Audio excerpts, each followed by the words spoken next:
What I would like for you to do, and here's your homework, is you need to find a particular time frame.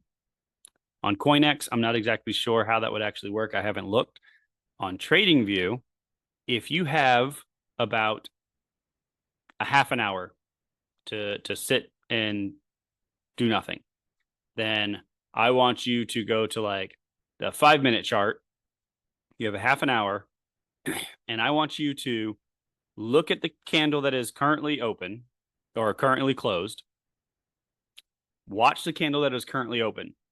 When that candle closes, I want you in your mind to basically make a prediction on where you think the next candle is going to go. And then watch the candle as it starts to form.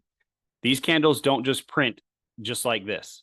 They start off at a particular point in time when the previous candle closes, the next one opens at roughly that exact point. And then they do something. They do stuff before they end up closing. So the 5 minute chart, every candle represents 5 minutes.